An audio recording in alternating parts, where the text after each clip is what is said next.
Bom, esse aqui tá sendo meu primeiro vídeo aí de uma saga, da saga que tá sendo Aprender Rust, tá? Isso aqui vai servir mais como um diário meu de aprendizado. Esses vídeos aqui não são pra ensinar ninguém a programar em Rust, até mesmo porque eu não sei fazer isso. É só pra documentar e pra quem quiser ir aprendendo junto comigo. Ah, ou me auxiliando também em algumas coisas que já sabe. Tá aqui, tá? Então, mais uma vez, não esperem explicações mirabolantes. E é isso, tá? Tudo que eu tô fazendo aqui é. Todas as coisas que eu vou mostrar aqui, né? Que eu tô aprendendo vai vir principalmente do livro do Rust que eles disponibilizam.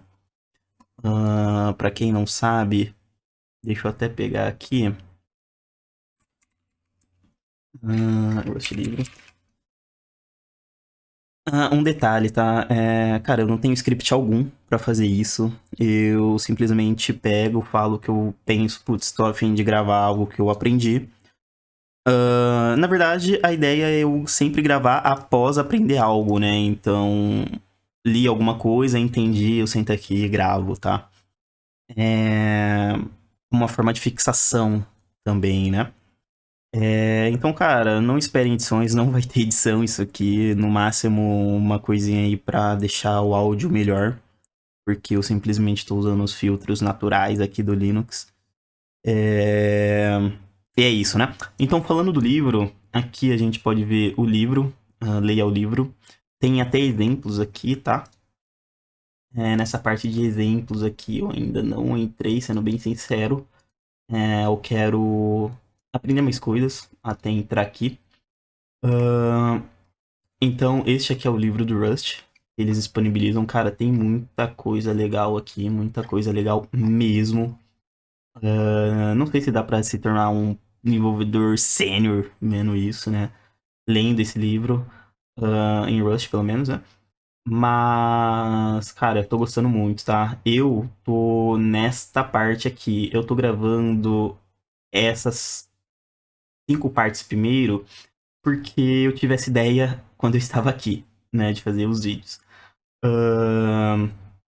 Mas enfim, essas partes aqui eu vou explicar tudo agora, porque é coisa que na verdade vem de. São conceitos, né? De. Como programming concepts, tipo, não sei como eu posso traduzir isso, conceitos comuns de programação, né? Então é sem segredo aí, né? Porque eu acredito que se você vai aprender Rust, provavelmente você já tem alguma outra linguagem que você utiliza no seu dia a dia, né? Acho que nem o iniciante vai vir pro Rust direto, não sei. E pra ser sincero, né? Eu já gravei este aqui e este aqui. Eu tenho que ler esta parte aqui ainda, eu não li. Como eu disse, né, eu tive a ideia de fazer os vídeos aqui, então por isso que já tá gravado, então já tá gravado os 2 vídeos, então talvez eu seja um pouco repetitivo, avisando que é sem edição, piriri, pororó, mas não tem problema. Como eu disse, não tem script, não tenho nada. Então vamos lá, né? Vamos começar então a parte do tipos de dados que tá no livro. Como que eu fiz, né? Como que eu faço o meu estudo? Eu leio. Quando é muita coisa, igual, por exemplo, ownership, eu jogo no chat GPT e peço pra ele traduzir.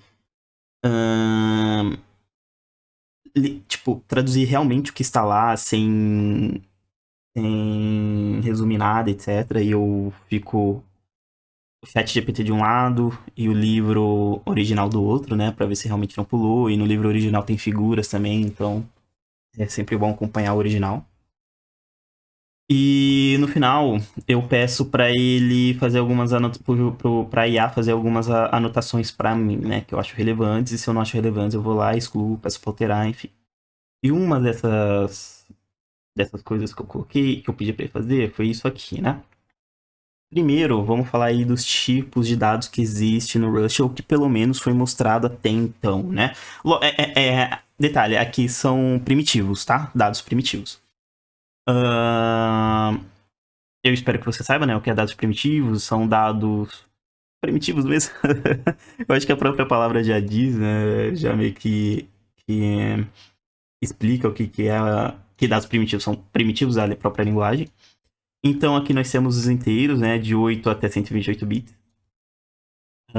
No caso, 8, 16 bytes, né? Exato, 16 bytes. E, bom, inteiro.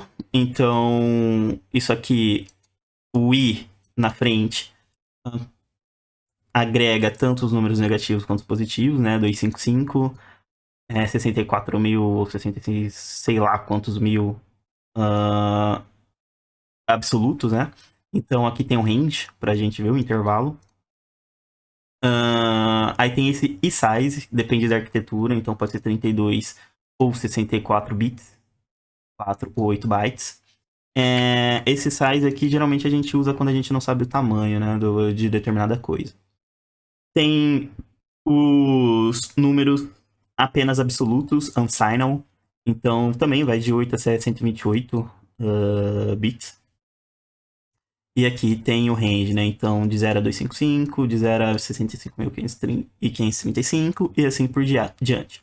E o size e idem de cima usado para indexação. Então, geralmente, quando a gente vai fazer iterar sobre um array, a gente vai usar o size, né? Ai, ai, deixa eu beber uma água, peraí. Isso. Então a gente usa o size aqui. Porque a gente realmente não sabe, não tem como. Tipo, não um array, né? Uma lista, que array e lista são coisas diferentes. Mas quando a gente itera sobre uma lista, a gente não sabe o tamanho dessa lista. Então a gente usa esse size. Ponto flutuante. Temos só dois tipos, que é o F32 e o F64. 32 bits, 64 bits, 4 bytes, 8 bytes. E, mano, aí aqui varia pra caralho, né? Tipo, é um range grande, eu não vou saber falar de cabeça, então procurem aí. Mas isso aqui também fala sobre a precisão, né? Enfim. Desculpa. Booleano. Muito simples, bool.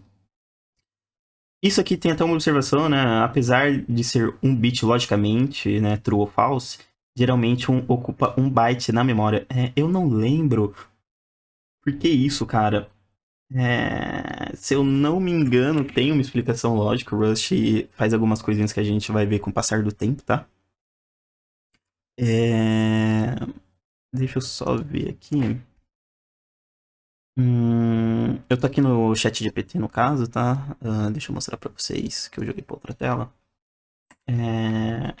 Vamos perguntar, né? Como eu disse, isso aqui tá sendo... Não tem roteiro algum, então eu também tô aprendendo. Porque booleanos ocupam um byte e não um bit. Vamos ver o que tem pra falar.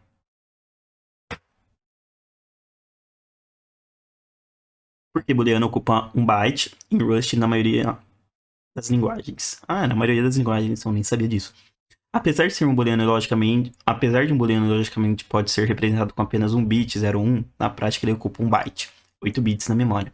Isso acontece por alguns motivos importantes. A CPU trabalha com bytes, mínimo endereçável, ok? A maioria dos processadores modernos não conseguem endereçar menos do que um byte de memória de cada vez, ou seja, você não consegue acessar diretamente um bit de memória apenas bytes inteiros. Alinhamento e performance, a memória precisa estar alinhada para acesso eficiente. E usar tamanhos esquisitos como um bit causaria complicações para o compilador, código mais lento, acesso mais difícil e não natural para a CPU, possivelmente bugs e comportamentos estranhos. Então, usar um byte para boa é um compromisso entre economia de memória e simplicidade e performance. Segurança e previsibilidade. Rust valoriza segurança e previsibilidade. Se o bool ocupasse um bit, vários bools poderiam ficar embutidos em um único byte. Verdade. Isso complicaria padrões de empacotamento de structs, burring e unsafe code. E tornaria difícil implementar garantias como um booleano nunca tem valor inválido. Não entendi isso. E tornaria difícil implementar garantias como um booleano nunca tem valor inválido. Por causa que não põe um byte. Então o Rust decide, vamos usar um byte, é mais seguro, mais claro, mais fácil de acessar e muito mais previsível. Visual representação de um bool, tá? Mesmo que só ocupe. Mesmo que só o último bit seja relevante, o restante do byte está lá, por compatibilidade com a forma como a CPU opera. Mas se eu quiser economizar memória, em casos específicos, como manipulação de grandes arrays de bits, você pode usar bit fields com campo como com tipos como o 8, 16, etc. E fazer bitwise masking, não faço ideia do que seja, manualmente. Mas aí você lida diretamente com os bits e não com o bool. Nossa, velho, isso aqui é. Eu esqueci o nome dessa porra de operador. Trabalhar com bit mesmo, né? Se quiser, posso te mostrar um exemplo completo comparando o VecBool com outras formas mais econômicas de printar muito booleanos. Isso também entra em como o Rust otimiza VecBool usando bitpacking. Quer? Não. Vamos ver isso por enquanto. Dane-se. Provavelmente mais pra frente no livro isso vai ser explicado, né? Porque aparentemente é algo importante. Não sei. Então temos o booleano. Olha como a gente devaneou. Caralho. Mas tudo bem. Caracteres. Char. Todo char ocupa 4 bytes. Representa um caractere Unicode UTF-8. Exemplo, let C. Carinha do gatinho, sempre aspas simples para representar char, tá? Aspas duplas é para string. Isso aqui eu vi porque 4 bytes, porque embora desse pra, acho que se eu não me engano, ocupar com 1 byte, eles têm que. Eles agregam a tabela ASCII e todas essas carambolhas aí junto com esses emotes, né? Então, por exemplo, esse emote tem que caber dentro do char. Só que ele não é um byte, né? Ele não ocupa apenas um espaço aí. Então, não, é algo mais ou menos assim, tá? Eu lembro que eu vi isso, mas enfim. Então vamos ver o que tem aqui que eu nem lembro. Tipo numérico explícito converte uma string para inteiro o 8 com verificação. Então aqui a gente tem o tipo U8, que seria de 0 a 255. Só positivo no caso. Então tem uma string parse, para parsear, né? Acho que todas as linguagens existe isso nativamente na linguagem. E esse spect aqui, no caso, seria tipo um try-catch. Só que quando estoura uma exceção, o programa para, nesse caso aqui. Então, se cair não é um número, o programa simplesmente para. Mas isso aqui a gente vai ver depois. Operações básicas. Por padrão, o Rust já até tá aqui. Coloca F64 por padrão. Deixa eu ver quantos bytes, inclusive. 8, 4. Então, por padrão, já coloca float 64. Float de 32 bits, a gente tem que meio que declarar que é de 32... de 4 bits, bytes, a gente tem que declarar, né? 32 bits. Então, tudo aqui meio que quando é inteiro, o padrão é i32 e quando é float é double, sei lá como vocês falam, né? F64. E aqui nada demais, né? Resto, quociente, produto, diferença e soma. Tipos lógicos e chars. Sem segredo, true, false, declara ou não que é bool, o compilador já sabe. Char, z, esse aqui é outro z, e aqui é a carinha de gato. Tudo ocupando 4 bytes. 4 bytes? 4 bytes, exato. Duplas, eu venho, né? Só curiosidade, eu uso muito JavaScript, TypeScript, ou sei lá, como se vocês queiram falar. Dart e um pouco de C Sharp, né? Porém, que eu uso realmente muito, assim, diariamente, é JavaScript. Em JavaScript não existe duplas, né? Mas enfim, só curiosidade para explicar de onde eu venho, na verdade. Desestruturação, então funciona como array, como objeto ou como qualquer outra coisa. Acesso direto, sem segredo, não é por chaves, é por ponto, né? Como se fosse um método tup aqui no caso, ponto 0, tup.1, no caso 500, então esse ponto 164, 6.4. Arrays válidos, nossa, esse vídeo vai ficar grande, é muita coisa, eu acho que eu vou segregar, tá? Mas enfim, arrays válidos, cara, sem segredo também, e aqui, né, o compilador já o compilador, a indentação, o compilador, não sei, já é inteligente o suficiente para saber que isso aqui é um array de tamanho 5 e tudo inteiro. A gente pode também deixar isso explícito aqui. Aqui no caso são strings, né? De tamanho 3, então o computador também já sabe disso. E se eu não me engano, esse E aqui quer dizer que ele está sendo salvo na parte estática, isso aqui? Ou é só na stack? Enfim, tanto faz por hora. Vamos lá, o que mais? E aqui seria equivalente a isso aqui, né? 3.5 seria equivalente a uma array de tamanho 5 em todas as posições terem o número 3. Seria essa primeira parte aqui. E para selecionar, acho que é como em qualquer outra linguagem de programação, é o array com a variável, né? Com abre e fecha chaves e dentro das chaves aí é o index que você quer. Acesso inválido ao array. Vamos ver o que é isso, eu não lembro. Então aqui a gente tem um array de 32. De tamanho 5, a gente pode colocar, por exemplo, até mesmo U, porque é tudo... Opa! O 8, porque é tudo pequenininho, né? Sem problemas algum, também não daria errado. Se a gente colocar F, aí o compilador ia reclamar, eu acho. Exato. Já tá reclamando, né? Mas enfim. Deixa eu beber mais uma água. Por favor, insira o índice do array. Que é... tá, ok.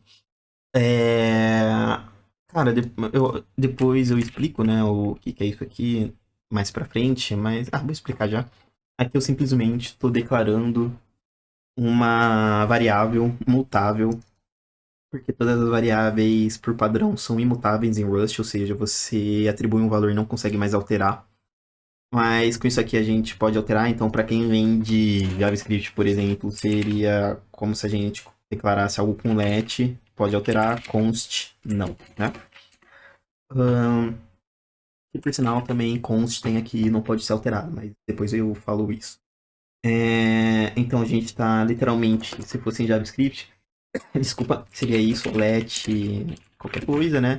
Igual a isso, né? Em JavaScript seria isso, tá? Enfim. Exato. Isso aqui, cara. Eu tô falando. Isso aqui vai pra stack. Deixa eu ver, velho. Deixa eu perguntar. Em Rust, esse valor é salvo na memória stack ou no stack?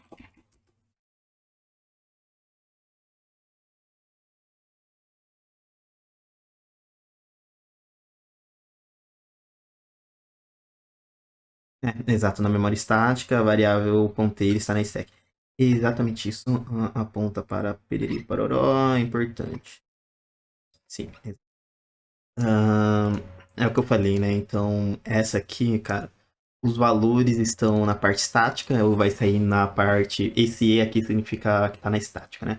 Vai sair no binário, na parte estática do projeto, vai ser acessado muito velozmente. E na memória stack vai estar os ponteiros apontando para isso. Mas eu não sei como funciona agora em questão de arrays. Mas enfim, depois acredito que no livro a gente vai entrar mais a fundo em arrays. Não tem problema. Mas enfim, devaneei bastante. É como se a gente declarasse isso aqui em JavaScript, porque JavaScript depois a gente pode alterar esse string tranquilamente.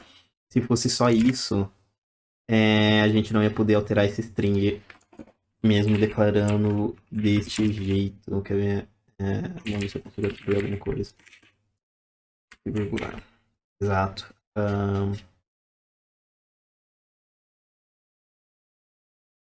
String found.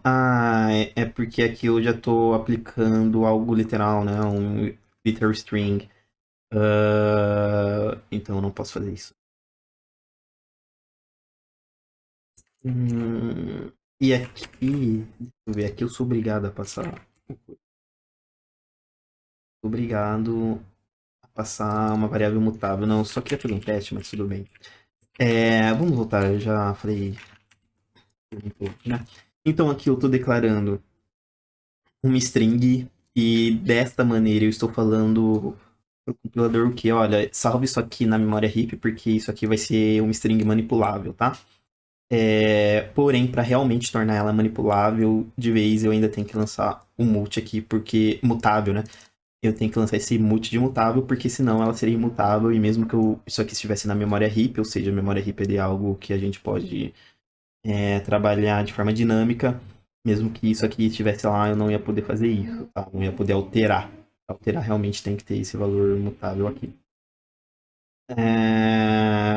Então vamos lá. Isso aqui, cara, é da própria biblioteca, né? Do Rust. Não precisa ser importado. Enfim, não me recordo. Então, isso aqui serve para ler a entrada de um prompt, tá? Nesse caso aqui, eu tô lendo. Primeira coisa, né? Aqui eu só quero achar eu só quero que o usuário digite algo para eu pegar o index disso. Então, por isso que aqui foi declarado esse index como mutável.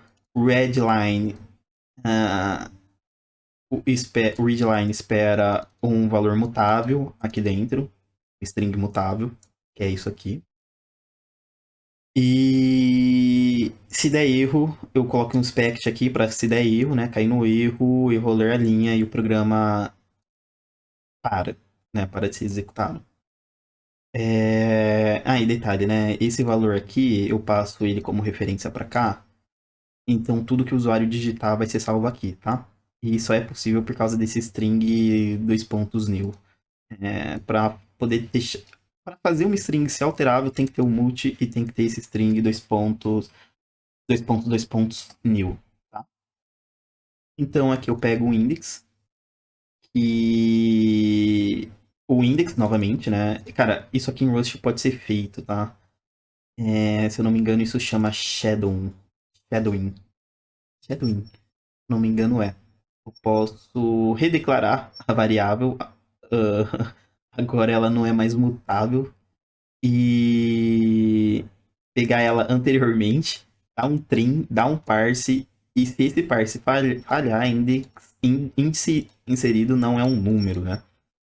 Porque, bom, aqui é só um parse. Enfim. Então aqui eu capturo o que o usuário digita, aqui eu converto o que o usuário digita, e aqui eu pego um elemento. Se o index for maior ou igual a 5, o programa entra em pânico. Erro em tempo de execução.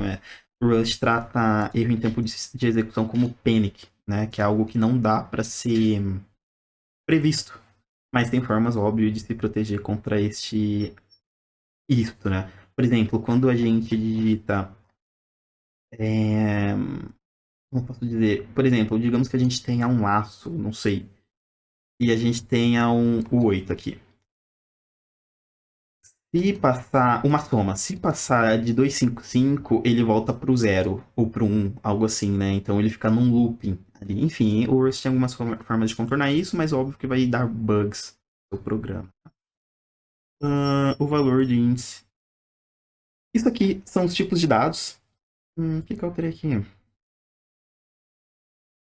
Tá, aqui não tinha nada. São os tipos de dados. São simples até então, né? É algo bem de boa. Uma coisa só que, antes de finalizar o vídeo, que já tá bem grande. Isso aqui. Ah, e isso aqui. Né? O shadow. Exato. Vamos detalhar o que está acontecendo. Trecho relevante. Então aqui tem a gente declarando uma variável index mutável como string. E aqui a gente pega a própria variável e faz um parse nela, né? Que é shadowing. Shadowing é quando você declara uma variável nova. É quando você declara uma nova variável com o mesmo nome de uma variável anterior. Exato, é o que eu falei lá. Sobrescrevendo ou sobreando anterior no escopo atual. Então, por exemplo, eu não posso ter index aqui e de repente só declarar, tipo, atribuir esse index igual a 8, né? Eu não posso fazer isso, por exemplo. Ah, eu acho que eu explico isso em mutabilidade. Eu explico isso em mutabilidade, né? Que é o próximo vídeo. Mas aqui, ó, eu não posso fazer isso, né? Index igual a 8, como em JavaScript sem TypeScript pode, né? Não dá erro. Óbvio que no TypeScript também, foda-se, né? Mas. É... Então tá vendo que não pode fazer isso, né? Porém, se eu fizer isso, pode, tá ligado? Essa aqui é a doideira, cara. Aqui, ó. Há um sombreado binding, eu não sei muito bem o que vai significar isso. Earlier. Tipo, a gente tá fazendo um shadowing cedo, e então não tem o método trim. Nossa, ele tá dando um erro aqui embaixo. Não tem um método trim disponível para isso, né? É mais ou menos isso que eu tô falando. Então, isso é shadowing. Só vamos terminar de ler. Em vez de mudar o valor de index, você pode criar uma nova variável index com outro tipo de valor, que substitui o anterior no escopo. Isso é útil. No seu exemplo, primeiro, index é uma string com a entrada do usuário, e depois você quer transformar um size em um número. Em vez de usar outro nome, você simplesmente shadow o anterior, mantendo o mesmo nome com o novo tipo. Isso evita nomes do tipo index.str, index.parsed, index.final, mantendo o código mais limpo e direto. Shadowing não é mutabilidade, é importante. Mesmo que o primeiro index seja multi, o segundo index não herda isso. Exatamente. Você pode até shadow... Nossa, é meio esquisito isso, né? Você pode até shadow outros tipos mais de uma vez, sim. Ok. E aqui, se quiser, posso montar um mini desenho visual mostrando como o stack frame muda, let, como... Não, não quero. Só que eu tenho uma dúvida. Hum, Quando eu faço... Cara, eu tô escrevendo sem pontuação, galera, porque meu teclado tá em inglês, eu fico com preguiça de ficar mudando. Eu sei que é só apertar um Windows espaço, que não é mais. Quando eu faço shadow, o index anterior é invalidado e Rust. Ou seja, ele libera memória. Vamos ver o que fala.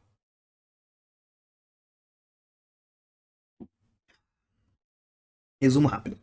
Quando você faz Shadow em Rust, a variável anterior deixa de estar acessível, mas não é automaticamente dropada, que é o drop. Liberada da memória naquele ponto, a não ser que ela saia do escopo ou o novo valor tome o lugar da variável anterior, causando drop antecipado. Exemplo no seu código. Então aqui é a mesma forma, né? A mesma fita. Index é uma string alocada no heap. Depois que faz shadow com um novo index do tipo size. Perfeito. O string original sai do escopo no momento da nova declaração. Rust automaticamente chama drop para liberar memória. Então o drop só vem aqui. Como isso acontece?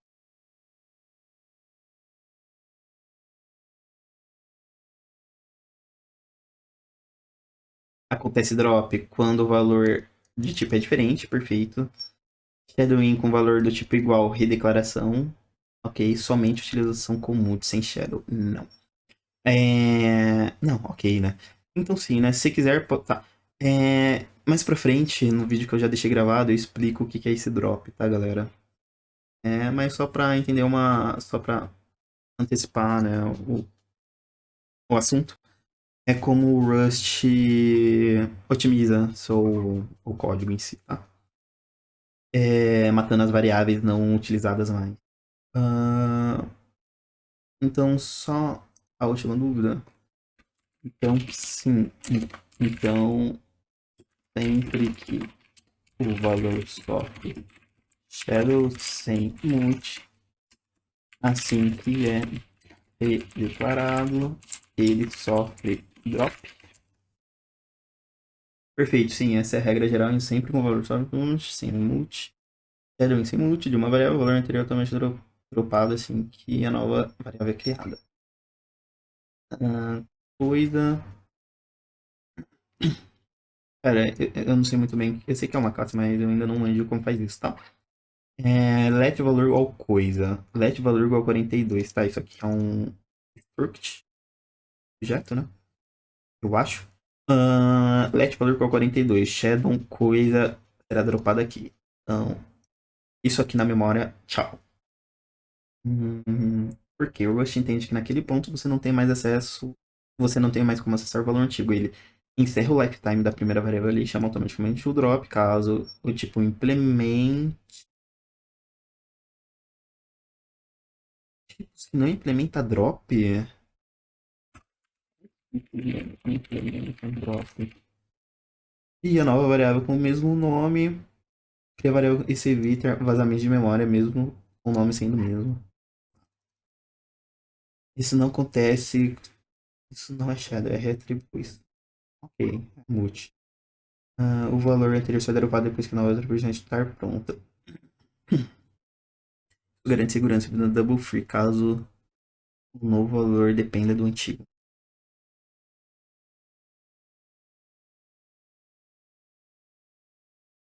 Depois que a nova atribuição estiver pronta. Shadow não reatribuição. Porque aqui é uma string que tá no heap. Né? Ok.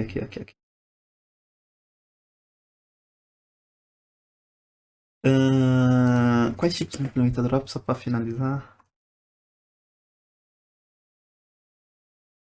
Na verdade, a maioria dos tipos de primitivos triviais não implementam drop porque eles não alocam. Ah, tá.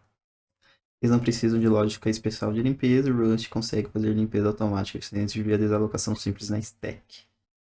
Então, todos os tipos de primitivos, basicamente. Eu só não sei o que é esse option e esse result. Não, result eu sei, esse option não. Ahn,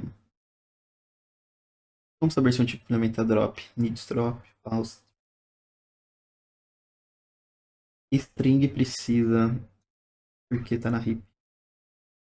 Tipos que implementam drop. Aloca memória no REAP, precisa liberar hidden, mais complexo. Dono de dado heap allocated, file, multi-guard.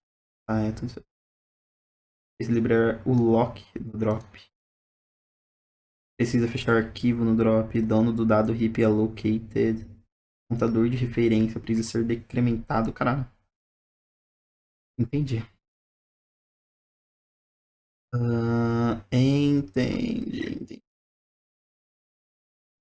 Bom, galera, então este foi o nosso vídeo de tipos de dados. No próximo eu vou falar sobre variável e mutabilidade, tá? É isso por hora, valeu.